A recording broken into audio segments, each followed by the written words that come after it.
Hello student, Indian polity ज्ञान श्रृंखला में आपका स्वागत है। आज आपके सामने एक नया टॉपिक लेकर के आए हैं। इसका पार्लियामेंट से रिलेटेड आपका आज का टॉपिक है। आज हम लोग पार्लियामेंट से रिलेटेड कुछ महत्वपूर्ण क्वेश्चन के संदर्भ में अध्ययन करेंगे। टॉप कौन कौन से क्वेश्चन एग्जाम में आते हैं।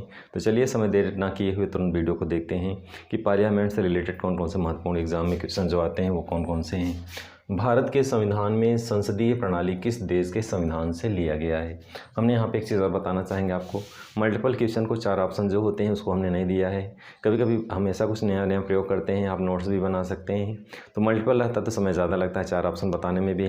जब हम समय ज़्यादा लेंगे तो आपको देखने में भी वीडियो समय ज़्यादा लगेगा। तो इस वीडियो में हमने प्रयोग किया है समय को बचाने के लिए, डायरेक्टली सेंटेंस दिया है, ना कि मल्टीपल 4 आपके सामने चॉइस दिया है। तो डायरेक्ट आंसर हमने दिया है, तो उसको डायरेक्ट आंसर देखने का प्रयास करेंगे। भारत के संविधान में संसदीय प्रणाली किस देश के संविधान से लिया गया है। ब्रिटेन के संविधान से लिया गया है। तो इस तरह से महत्वपूर्ण बिंदु है। नेक्स्ट क्वेश्चन में भारत संसद के कितने अंग हैं। जैसा कि आप जानते हैं भारत के संसद के संदर्भ में 2 क्वेश्चन इस टाइप से आता है, अंग कितने हैं और सदन कितने हैं। तो सदन 2 हैं, लोकसभा और राज्यसभा है, और अंग 3 हैं, लोकसभा, राज्यसभा और राष्ट्रपति। तो अंग 3 और सदन 2, ये आपको लन रखना होगा। नेक्स्ट स्टेप में देखेंगे संसद का निम्न सदन कौन सा होता है या किसे कहा जाता है। तो संसद का निम्न सदन लोकसभा को कहा जाता है। ये भी यहाँ पे महत्वपूर्ण बिंदु है। नेक्स्ट स्टेप में देखेंगे कौन सा क्वेश्चन है, संसद का उच्च सदन। 3 चीज़ों को आपको अंडरलाइन करते चलना होगा अपने नोट्स में। संसद का उच्च सदन कौन सा होता है, राज्यसभा होता है। तो राज्यसभा क्या होता है, उच्च सदन कहते हैं इसे। नेक्स्ट स्टेप में संसद के दोनों सदनों का संयुक्त सत्र कौन बुला सकता है। तो संसद के दोनों सदनों का संयुक्त सत्र राष्ट्रपति बुला सकता है। नेक्स्ट स्टेप में संसद के दोनों सदनों का जैसा कि आप देख रहे हैं संयुक्त सत्र राष्ट्रपति बुला सकता है। यह संविधान के किस अनुच्छेद में, यानी ये किस अनुच्छेद में वर्णित है। तो अनुच्छेद 108 में वर्णित है। नेक्स्ट स्टेप में देखेंगे संविधान के किस अनुच्छेद में संसद के बारे में बताया गया है। अनुच्छेद 79, यानी 79 में संसद के बारे में विस्तार से उल्लेख किया गया है। नेक्स्ट स्टेप में देखेंगे संविधान के किस अनुच्छेद में लोकसभा के बारे में बताया गया है। तो अनुच्छेद 81, यानी 81 में लोकसभा के बारे में चर्चा किया गया है। नेक्स्ट स्टेप में देखेंगे संविधान के किस अनुच्छेद में राज्यसभा के बारे में बताया गया है।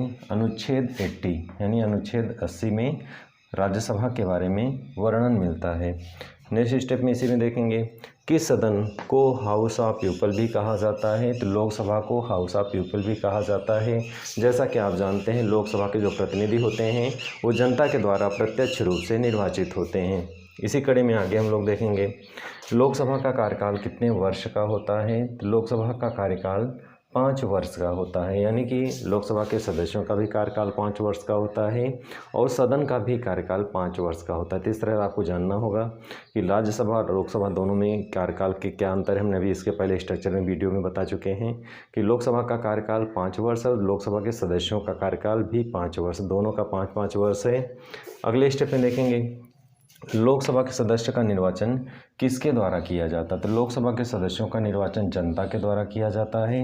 और जैसा कि आप जानते हैं राज्यसभा के सदस्यों का निर्वाचन अप्रत्यक्ष रूप से जनता के द्वारा चुने गए प्रतिनिधियों के माध्यम से होता है, यानी विधानसभा के जो सदस्य होते हैं वे चुनाव में प्रतिभाग करते हैं। तो यहाँ पे अंतर जानना होगा कि लोकसभा का चुनाव प्रत्यक्ष रूप से होता है और जबकि राज्यसभा का चुनाव अप्रत्यक्ष रूप से होता है। अगली कड़ी में लोकसभा के अध्यक्ष की नियुक्ति कौन करता है। तो लोकसभा के अध्यक्ष की नियुक्ति, यहाँ पे अध्यक्ष है महत्वपूर्ण बिंदु है। अध्यक्ष की नियुक्ति कौन करता है, लोकसभा के सदस्य करते हैं। तो लोकसभा के सदस्य आपस में अध्यक्ष की नियुक्ति करते हैं, यानी चुनाव होता है और उन्हीं बहुमत के आधार पर जो सदस्य ज़्यादा पाता है उसी को बनाया जाता है। तो इस तरह से लोकसभा के जो अध्यक्ष की नियुक्ति होती है वो लोकसभा के अध्यक्ष करते हैं, सदस्य करते हैं। इसी क्रम में देखेंगे लोकसभा सदस्य बनने की न्यूनतम आयु कितनी है, 25 वर्ष। कंपेयर आप करते हैं राज्यसभा की 30 वर्ष है और लोकसभा की सदस्यों की उम्र कितनी होनी चाहिए, 25 वर्ष। अगली कड़ी में देखेंगे लोकसभा के सदस्यों की अधिकतम संख्या कितनी है। तो अधिकतम संख्या 552, यानी हमारे कॉन्स्टिट्यूशन में, हमारे संविधान में लोकसभा के सदस्यों की अधिकतम संख्या जो निर्धारित की गई है 552 निर्धारित की गई है। लेकिन 552 में भी अभी 2019 में संशोधन करके 2020 में संशोधित कर दिया गया है। एंग्लो इंडियन समुदाय यानी आंग्ल भारतीय समुदाय के सदस्यों को हटा दिया गया। बीजेपी गवर्नमेंट ने संविधान में संशोधन करके इस चीज़ को हटा दिया, तभी 552 है अधिकतम संख्या।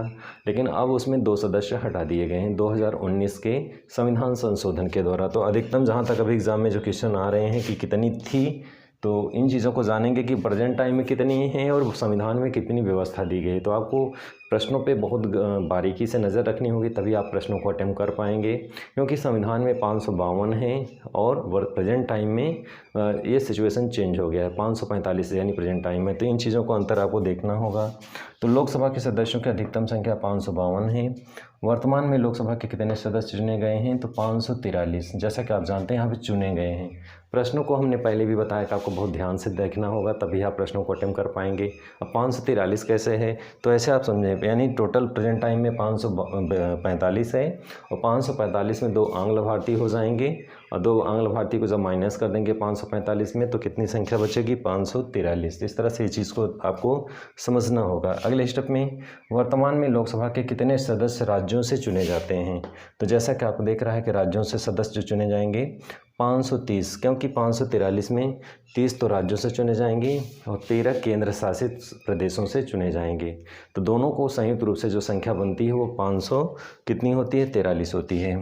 अगले स्टेप में, वर्तमान में लोकसभा के कितने सदस्य केंद्र शासित प्रदेश से चुने गए हैं? 13 केंद्र शासित प्रदेश से चुने जाते हैं। नेक्स्ट स्टेप में, राष्ट्रपति लोकसभा में कितने आंग्ल भारतीय समुदाय के सदस्यों की नियुक्ति करता है? तो राष्ट्रपति आंग्ल भारतीय समुदाय के 2 सदस्यों की नियुक्ति करता है। हालांकि ये संवैधानिक व्यवस्था है। वर्तमान समय में 2019 में आंग्ल भारतीय समुदाय के सदस्यों को हटा दिया गया है संविधान में संशोधन करके। अब आंग्ल भारतीय समुदाय के सदस्यों को सम्मिलित नहीं किया जाएगा। आंग्ल भारतीय समुदाय ऐसे लोगों को चुना जाता है जिनके दादा या फिर पिता इंग्लैंड के हों, माता भारतीय हो। तो यानी भारतीय महिला से जो भी अंग्रेज शादी करते थे, वैसे बच्चों को जो बच्चे उत्पन्न होते थे उन्हें आंग्ल भारतीय समुदाय को कहा जाता था, आंग्ल भारतीय समुदाय के रूप में जाना जाता था। तो इस तरह से 2 सदस्यों की मनोनीत राष्ट्रपति के द्वारा किया जाता था। लेकिन सन 2019 में संविधान में संशोधन करके 2020 तक इस व्यवस्था को हटा दिया गया है। अब आंग्ल भारतीय समुदाय के सदस्यों का चुनाव या मनोनीत मनोनयन नहीं किया जाएगा राष्ट्रपति के द्वारा। इसी क्रम में नेक्स्ट क्वेश्चन पे चलते हैं हम लोग। पहले प्रधानमंत्री कौन थे जो संसद में विश्वास मत हासिल नहीं कर पाए थे? तो फर्स्ट प्राइम मिनिस्टर कौन थे जो संसद में विश्वास मत हासिल नहीं कर पाए थे? विश्वनाथ प्रताप सिंह। नेक्स्ट स्टेप में देखेंगे, लोकसभा की कार्रवाई के लिए न्यूनतम कितने सदस्य उपस्थित होने चाहिए? 1/10 सदस्य उपस्थित होने चाहिए। नेक्स्ट स्टेप में, सदन की कार्रवाई के लिए न्यूनतम 1/10 सदस्य उपस्थित होने चाहिए।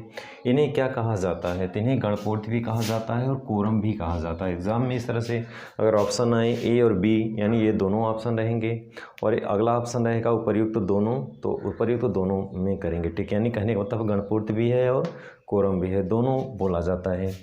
अगले स्टेप में देखेंगे, भारत के पहले लोकसभा अध्यक्ष कौन थे? जीवी मालवंकर थे। तो जीवी मालवंकर थे भारत के पहले लोकसभा अध्यक्ष। नेक्स्ट स्टेप में देखेंगे, भारत की पहली महिला लोकसभा अध्यक्ष कौन थी? मीरा कुमारी।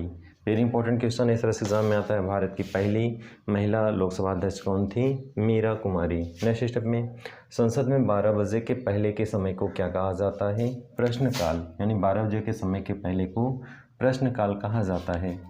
अगला प्रश्न है, संसद में प्रश्नकाल और कार्यसूची के मध्य के समय को क्या कहते हैं? शून्यकाल, 0 आवर्स कहा जाता है। तो इस तरह से संसद में जो प्रश्नकाल और कार्रवाई के मध्य का जो समय होता है उसे शून्यकाल या फिर 0 आवर्स कहा जाता है। नेक्स्ट स्टेप में देखेंगे, राज्यसभा के सदस्यों की नियुक्ति कौन करता है? तो राज्यसभा के सदस्यों की नियुक्ति राज्य विधानसभा के सदस्य करते हैं। राज्यसभा के प्रत्येक 2 वर्षों के बाद कितने सदस्य सेवानिवृत्त होते हैं? 1/3 सदस्य सेवानिवृत्त होते हैं। इसी क्रम में है, संसद का कौन सा सदन कभी भंग नहीं होता, यानी कि अस्थायी बना रहता है? राज्यसभा। इसके पहले हम आपको बता चुके हैं, जैसे लोकसभा भंग हो जाता है, लेकिन राज्यसभा स्थायी रहता है या कभी भंग नहीं होता, इसीलिए इसको स्थायी सदन भी कहा जाता है। इसी क्रम में देखेंगे, संसद के किस सदन को स्थायी सदन यानी परमानेंट हाउस भी कहते हैं? तो राज्यसभा को कहते हैं। नेक्स्ट स्टेप में, राज्यसभा का पदेन सभापति कौन होता है? उपराष्ट्रपति। यानी राज्यसभा का पदेन सभापति उपराष्ट्रपति को कहते हैं। इसी क्रम में नेक्स्ट है, राज्यसभा का पदेन सभापति उपराष्ट्रपति होते हैं। यह अधिकतम कितने साल के लिए पदेन सभापति होते हैं? तो 5 वर्ष के लिए पदेन सभापति होते हैं। इसी क्रम में नेक्स्ट है, राज्यसभा के उपराष्ट्रपति को कौन चुनता है? तो राज्यसभा के उपराष्ट्रपति को राज्यसभा के सदस्य चुनते हैं। नेक्स्ट स्टेप में, राज्यसभा में वर्तमान में कितने सदस्य हैं? 245। वर्तमान समय 245 हैं और जो अधिकतम संख्या दी गई है 250 की दी गई है।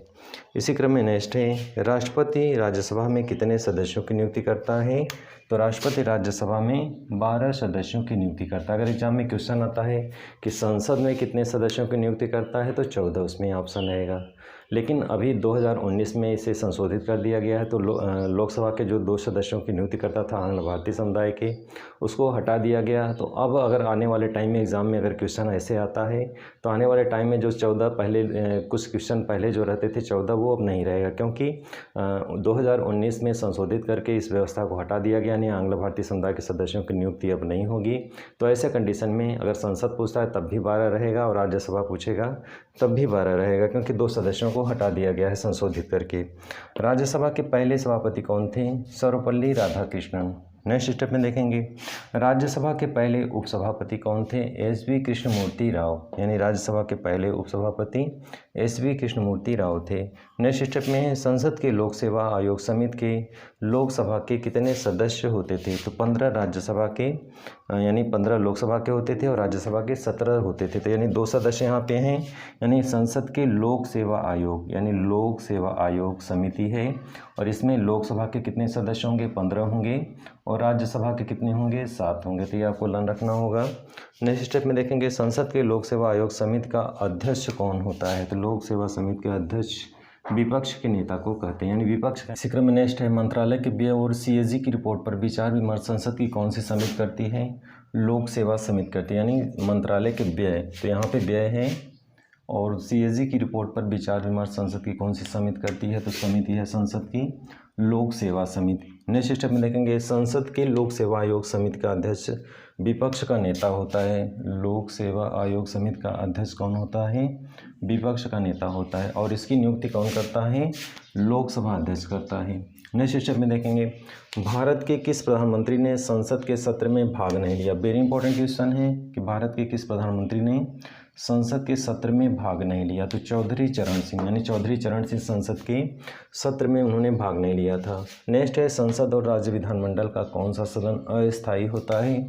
तो अस्थायी सदन है लोकसभा और विधानसभा। जैसे कि आप जानते हैं, एक संसद है जो पूरे देश के लिए कानून बनाती है और राज्यों में राज्य विधानमंडल है, उसमें भी 2 सदन है, विधानसभा और विधान परिषद।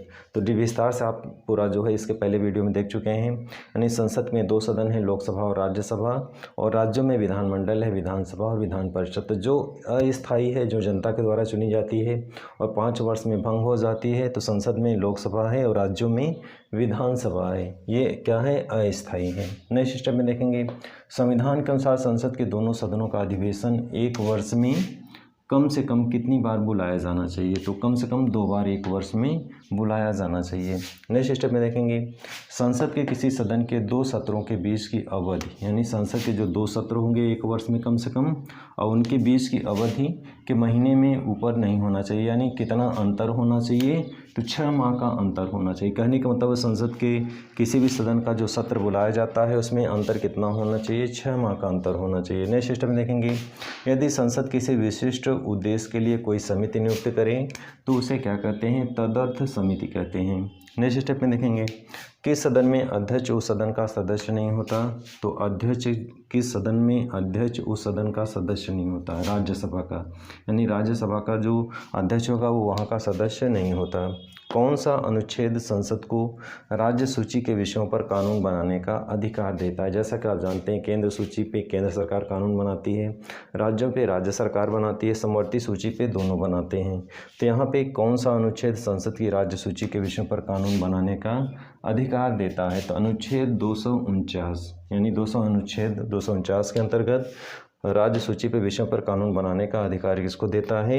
संसद को देता है। यानी विशेष परिस्थितियों में जब कभी राष्ट्रपति शासन लागू हो जाता है, कोई आपातकालीन स्थिति होती है, तो ऐसे में राज्य सूची पे कानून बनाने के अधिकार किसको मिल जाता है? संसद को मिल जाता है। तो ये विशेष परिस्थितियाँ हैं और इसका उल्लेख किससे मिलता है? 249, अनुच्छेद 249 में। नेक्स्ट स्टेप में, संसद का कौन सा सदन जनता के द्वारा निर्वाचित होता है? तो जनता के द्वारा निर्वाचित होने वाला सदन है लोकसभा। डियर स्टूडेंट, आज के इंडियन पॉलिटिक के अंतर्गत आपने टॉप 50 क्वेश्चन का अध्ययन किया। तो आज की वीडियो में बस इतना ही। अगले पार्ट में हम फिर से टॉप 50 क्वेश्चन लेके आएंगे जो इंपॉर्टेंस होंगे, जो एग्जाम से रिलेटेड होंगे। बहुत सारे एग्जाम से क्वेश्चन इससे बनते हैं, तो उसके संदर्भ में हम लोग वीडियो में अध्ययन करेंगे। तो आज की वीडियो में बस इतना ही।